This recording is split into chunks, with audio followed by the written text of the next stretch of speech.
Time করে দিয়ে করতাম না এই একটু সাইড করো সকিং কর একটু সাইড কর পুরো আইতাছে আয় পড়ছে অলরেডি হ্যাঁ বাস বাস ওকে সমিতা সাইড করছো বাস আচ্ছা বসে তাই তো বদলা করে কাট দিয়ে आप लोग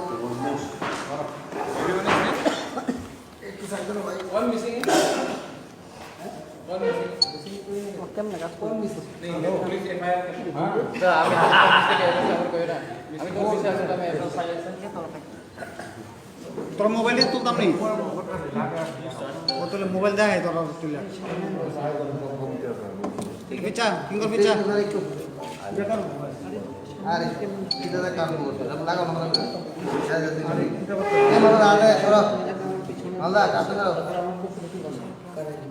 Thank you, media friends, all the electronic media. কিংগর তোর আতাইতাছে কিংগর And we have invited you all here for the press briefing to tell you about the elections that was held yesterday.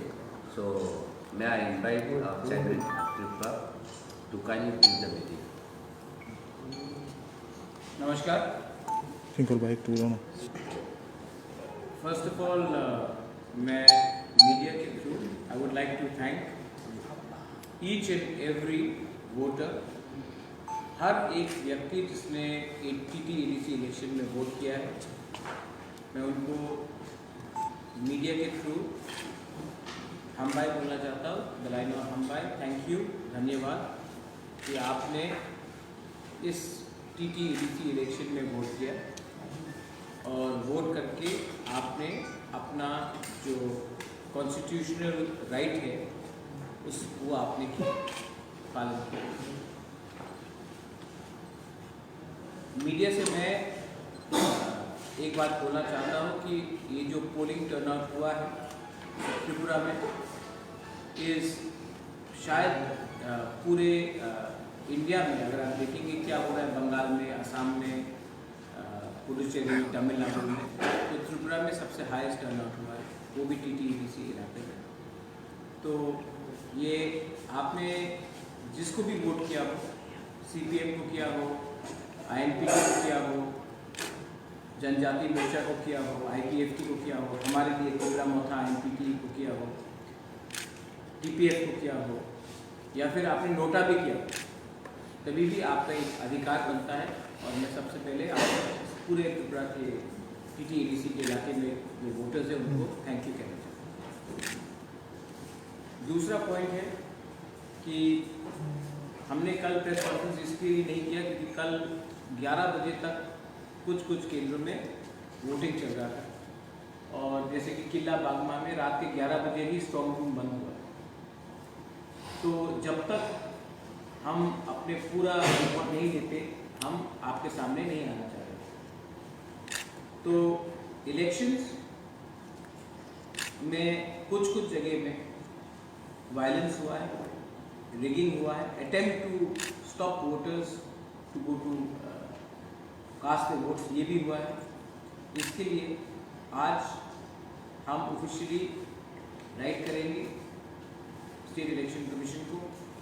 उसके बाद हमारा जो प्रॉब्लम्स है, क्योंकि आप देखेंगे कि स्पेसिफिकली कुमुलुक में एक दो जगह में प्रॉब्लम हुआ, आमतली गोला घाटी में काफ़ी जगह में प्रॉब्लम हुआ, टेकरजला में प्रॉब्लम हुआ, गोरीपुर मोरतली में प्रॉब्लम हुआ।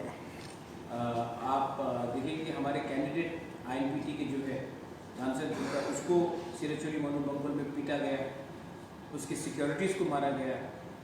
यही चीज़ रामचंद्र घाट में हमारे सिंबल में एक काला मार्क लगा के मैनिपुलेट करने का कोशिश किया गया। तो बहुत जगह से रिपोर्ट आया है कि ये सब हुआ है। आप वाकीनगर, गुर्जर नगर, वाकीनगर, लेम्बूजरा इलाके में स्पेशली बहुत प्रॉब्लम करने की कोशिश हुई। अमरपुर में, नतुल बाजार मालवासा में भी प्रॉब्लम हुआ, रीजा कथालिया में बहुत प्रॉब्लम हुआ। जनरल एरिया से लोग आकर प्रॉब्लम कर रहे थे, वीडियो में कैप्चर किया गया है। आमतली गोला घाटी में शायद जनजाति मोर्चा का जो लीडर है उनका वाइफ खुद मैं 100% बोल नहीं सकता हूँ, लेकिन वीडियो एविडेंस से मुझे कहा जा रहा है कि उनका वाइफ रोक रहा था लोगों को वोट करने से। तो ये सब है बात, इसको हम ऑफिशियली स्टेट इलेक्शन कमीशन में कंप्लेन करेंगे। तभी भी लोग निकले हैं बाहर और उन्होंने निर्भय होकर उन्होंने वोट किया है। We want to thank all of them. हमारे अलायंस पार्टनर्स भी मेरी बात अभी मुझे रामपुर से हुई है, वो अभी भी अपने एरिया में है क्योंकि उनका एरिया में भी स्ट्रॉन्ग रूप उनको गार्ड करना है, लेकिन वो भी अपना थैंक यू, उनका हार्टफेल्ट विशेस सबको एक्सटेंड करते हैं। लास्ट मैं अपील करना चाहता हूँ, 10 तारीख को काउंटिंग होगा। उस दिन बहुत लोग कह रहे हैं कि वायलेंस हो सकता है। मैं एज द चेयरमैन ऑफ पीपरा फिर से क्लियरली बोलना चाहता हूँ कि वायलेंस नहीं होना चाहिए।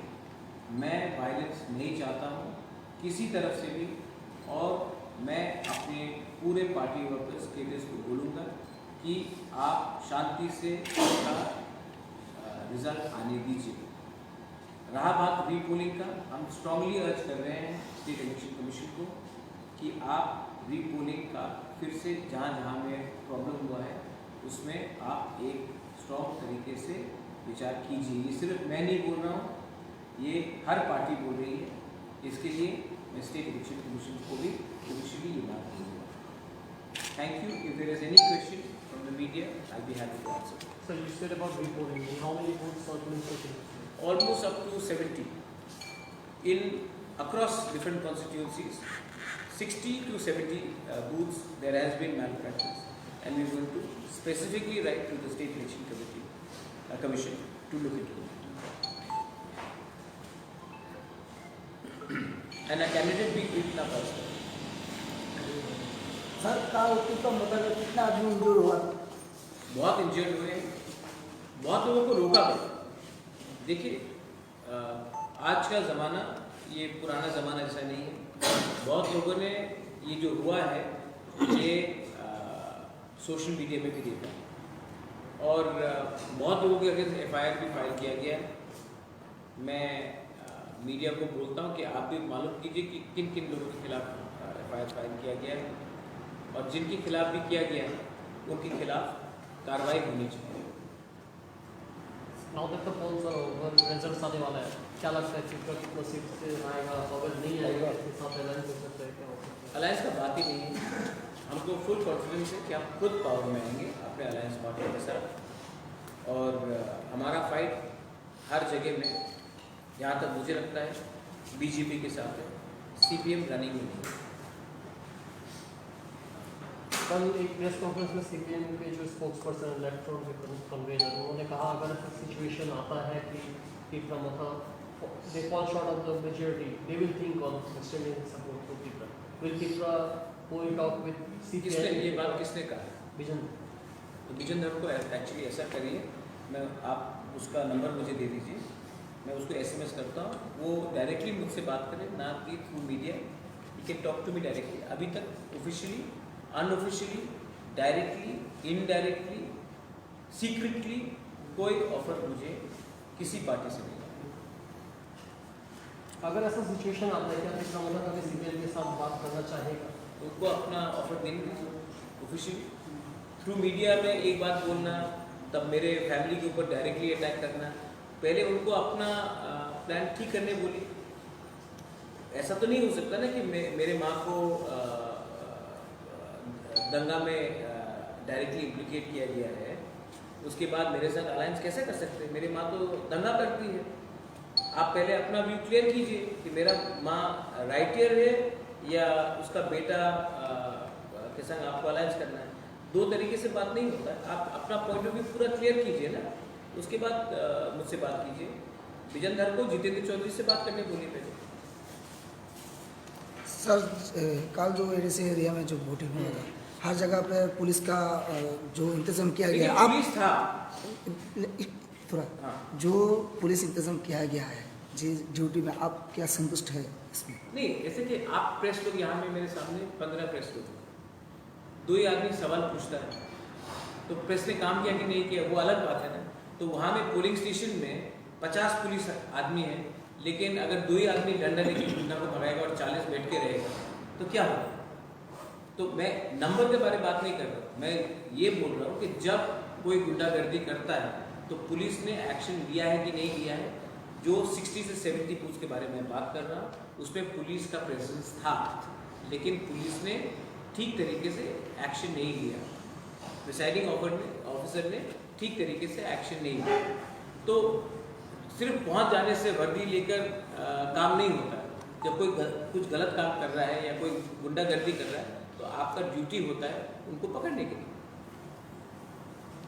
My last question, आपने बोला कि तीसरा मौका लेके आ सकता है, आपके पास अलायंस पार्टनर भी जहाँ पे सीनियर लीडर्स भी हैं, सीएम के रेस में कौन रहेगा, ये बाद में डिसाइड होगा या आप ही रहेंगे? नहीं, वो तो क्लियर है। ये पूरा इलेक्शन मेरे नाम में लड़ा गया, मेरे फेस पे लड़ा गया। और हमने हम पब्लिक को इलेक्शन के पहले कुछ और बोलेंगे, इलेक्शन के बाद कुछ और बोलेंगे, ऐसा हम लोग का कोई वो नहीं। आई एम द फेस, मैं हूँ और मैं ही बनूँगा। मैं क्यों इसमें मतलब कि आजकल थोड़ा फैशन हो गया है, जो पब्लिक कहेगी, जो वो कहेगा, जो इलेक्टेड, मैं ही फेस हूँ, मैं ही बनूँगा। सर, अगर आपने पावर में आया तो फर्स्ट काम क्या आप हाथ में लोगे डीसी के लिए? मैंने कहा है कि मैं वाइट पेपर निकाल रहा हूँ, full accountability, full transparency, website में क्या पैसा कहाँ आ रहा है डीसी में, कितना पैसा कौन से डिपार्टमेंट में जा रहा है, कितना पैसा सैलरी के लिए जा रहा है, कितना पैसा कॉन्ट्रैक्ट के लिए जा रहा है, कितना पैसा आप काम में लगा रहे हो, पूरा ट्रांसपेरेंसी का ऑडिट होगा। उसके बाद हम अपना की सेक्टर आइडेंटिफाई कर रहे हैं, health, education, connectivity and power. Power तो हमारे पास डायरेक्टली नहीं है, लेकिन कनेक्टिविटी रोड है, हेल्थ है, प्राइमरी हेल्थ है, एजुकेशन प्राइमरी एजुकेशन है, वो तीनों को हम आगे रख रहे हैं। उसके बाद लैंड एंड रेवेन्यू में हम फुल एम्फेसिस दे रहे हैं और क्लियर ट्रांसपेरेंट गवर्नमेंट चलाना चाहते हैं। जितना भी रुपया दिल्ली से जो आएगा, जो अगरतला हमको देगा, वो हम अपने वेबसाइट में देंगे, तो पब्लिक को मालूम पड़ेगा कि इतना रुपया आ रहा है, इतना रुपया खर्च हो रहा है, इतना रुपया सैलरी में जा रहा है। मैं पूरा ट्रांसपेरेंट से काम करने की कोशिश करूंगा और करूंगा। सर, युवा के लिए आपका क्या प्लान है? युवा के लिए प्लान वही है जो सबके लिए प्लान है। अगर आप एजुकेशन करेंगे तो एजुकेशन तो हम 95 ईयर ओल्ड को दे नहीं सकते। अगर हम प्राइमरी हेल्थ में देंगे तो हेल्थ में प्राइमरी में बच्चे लोग भी आते हैं। अगर हम कनेक्टिविटी करते हैं तो कनेक्टिविटी में तो सबसे ज़्यादा सर, मेरा मतलब है रोजगार के लिए। हाँ, आप ये बोलिए ना, यूथ को आप तो यूथ में रोजगार सिर्फ नहीं, स्किल बिल्डिंग भी है, एंटरप्रेन्योरशिप भी है, सॉफ्ट लोन्स भी है, वो सब को हम ड्यूली एक नया मॉडल लेके हम काम करेंगे। ये पुराना जो सिस्टम है जहाँ में आप हाफ लोन देते हो, हाफ मतलब कि कोई अकाउंटेबिलिटी नहीं रहता, वैसा नहीं होगा। हम एंटरप्रेन्योरशिप को प्रमोट करना चाहते हैं और हम प्रॉपर स्किल बिल्डिंग देना चाहते हैं। इसके लिए स्किल बिल्डिंग के लिए आपको एजुकेशन और क्वालिटी एजुकेशन भी चाहिए और टेक्निकल नो हाउ भी चाहिए, तो उसको भी हम इंटीग्रेट करें। सर, मेरे हर पॉलिटिकल पार्टी जो ने कल प्रेस कॉन्फ्रेंस किया था, सभी को कॉन्फिडेंस है कि वो लोग ही आएंगे। तो हमने ऐसा भी सुना है, मतलब कि ये रूमर है कि आप अगर जीतते हो तो इन फ्यूचर शायद बीजेपी के साथ आप जा सकते हो, ऐसा कोई? नहीं, अगर कल AIADMK मैडम पावर में आ जाए पूरे इंडिया में, चांसेस नहीं है, लेकिन अगर आ जाए, मैं आपको एक एग्जांपल दूँ, और वो हमारा ग्रेटर पीपल लैंड का डिमांड मान लेते हैं, तो मैं उनसे भी बात करूँगा। अगर समझिए कि कांग्रेस आ जाए दिल्ली और वो हमारा ग्रेटर पीपल लैंड के बारे में बात मानता है, मैं उनसे भी बात करूँगा। और अगर बीजेपी रेडी है हमारा ग्रेटर पीपल लैंड की भी बात करने के लिए, तो मैं उनसे भी बात करूँगा। मैं अपने लाइन में जाऊँ, मेरा डिमांड है ग्रेटर पीपल लैंड, जो हमें उस इशू में बात करने के लिए तैयार है, मैं उनसे बात करूँगा। राम मंदिर का डिमांड तो वन एंड ओनली था, आपने उनको क्यों नहीं बोला इतने साल से कि राम मंदिर one and only demand? One and only demand है बीजेपी का राम मंदिर। हम आएंगे तो आपने उनसे क्यों नहीं पूछा इतने साल तक? आपने कनेक्टिविटी के बारे में बात नहीं किया, आपने पानी के बारे में बात नहीं किया। हमारा मेन आइडियोलॉजिकल डिमांड यही है। तेलंगाना राष्ट्र समिति का मेन आइडियोलॉजिकल डिमांड तेलंगाना था। झारखंड मुक्ति मोर्चा का मेन डिमांड झारखंड स्टेट था। तो और आइडियोलॉजी डिमांड को हम कैसे छोड़ दें? आइडियोलॉजिकल डिमांड को हम छोड़ देंगे और हम तब हमको वोट मिल रहा है एक आइडियोलॉजी में, और तब हम कल जाकर वहां में कुछ और बात करें कि मुझे ये मंत्री पद चाहिए, मुझे यहाँ में ये चाहिए। ऐसा नहीं होता। जो हमारा डिमांड को मानेगा और उसमें बात करने के लिए तैयार है, हम उनसे बात करने के लिए रेडी हैं। अगर कल कम्युनिस्ट पार्टी रेडी है तो मैं उनसे भी बात करूंगा। अगर कल बहुजन समाज पार्टी रेडी है, आम आदमी पार्टी रेडी है, तो मैं उनसे भी बात करूंगा। मुझे समझ में नहीं आता कि त्रिपुरा में हमको लगता है कि हर चीज ब्लैक एंड व्हाइट होना चाहिए, कुछ ग्रे नहीं हो सकता। ऐसा नहीं हो सकता कि बीजेपी सीपीएम को छोड़ के और कोई इंडिपेंडेंट आदमी अपना व्यू करेंगे। ऐसा तो नहीं है ना कि मुझे धर्मेंद्र और अमिताभ बच्चन की पिक्चर हर फ्राइडे को देखना है, शायद मुझे इंडिपेंडेंट पिक्चर भी देखना है। तो ये जो सवाल, I am not specific speaking about you, but ये सवाल मेरे पास बहुत बार आ चुका है कि आप बीजेपी के संग हैं या सीपीएम के संग हैं। मैं क्यों दोनों के संग हूं? जो मुझसे रेडी है मेरा डिमांड में विचार करने के लिए, मैं उनके संग बात करूंगा। इसमें सोचने का क्या है? इसमें मुझे समझ में नहीं आ रहा। आप क्या पाकिस्तान के साथ हो या इंडिया के साथ हो या बांग्लादेश? अरे कोई इंडिविजुअल भी तो एक ओपिनियन रख सकता है, एक पार्टी का इंडिविजुअल सांसद तो हो सकता है। यही मेरा त्रिपुरा के आने वाले अर्बन लोकल बॉडी में कॉन्टेस्ट करने वाला है। जी, मैंने सोचा है कि एक दो यंग पत्रकार को भी शायद आपको भी मैं ऑफर कर सकता हूँ। नहीं, सीरियस क्यों नहीं लड़ूं? क्यों त्रिपुरा मोथा, जहाँ अगरतला में इतना हमारे इंडिजिनस लोग हैं, हम क्यों नहीं लड़े? और उसका ये मतलब नहीं कि सिर्फ इंडिजिनस को टिकट दे, कोई दूसरा भी हो जो हमारे इश्यू से सिंपथाइज करता हो, जो हमारे लोगों के साथ जुला मिला हो, मैं उनको क्यों मौका नहीं दूँ? क्यों नहीं लड़ूँ? एकदम लड़ेंगे। और लड़ेंगे भी तो वोट काटने के लिए नहीं, लड़ेंगे भी तो जीतने के लिए लड़ेंगे।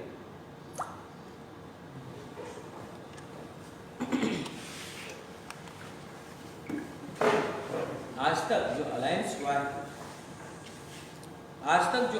हुआ है, हमेशा नेशनल पार्टी रीजनल पार्टी के संग 20 सीट पे अलायंस करता है। तो क्यों नहीं हम 40 सीट में भी अलायंस करें? ये क्या मैसेज भेज रहे हैं कि सिर्फ 20 सीट में ही अलायंस होगा और 40 सीट में अलायंस नहीं होगा? क्यों? क्योंकि जनजाति सिर्फ जनजाति के बारे में बात करें। ये गलत मैसेज है। हमको लगता है कि हमको सब जगह में बात करना चाहिए। मुसलमान के लिए बात करना चाहिए, बंगाली के लिए करना चाहिए, जो हिंदुस्तानी है उनके लिए करना चाहिए, जो नेपाली है, जो मणिपुरी है इतने साल से यहाँ में, सबके लिए बात करना चाहिए। ये जो आइडिया है कि हमें सिर्फ यहीं तक हमारा सीमा बंद होना चाहिए, ये गलत बात है। हमारा सीमा 20 सीट से भी बाहर निकलता है। और आज I am telling you again, हम इलेक्शन कमीशन से मिलेंगे, ऑफिशियली हम बोल रहे हैं, और उसके बाद हम पुलिस से भी मिलके रिक्वेस्ट करेंगे कि 10 तारीख को शांति से काउंटिंग हो।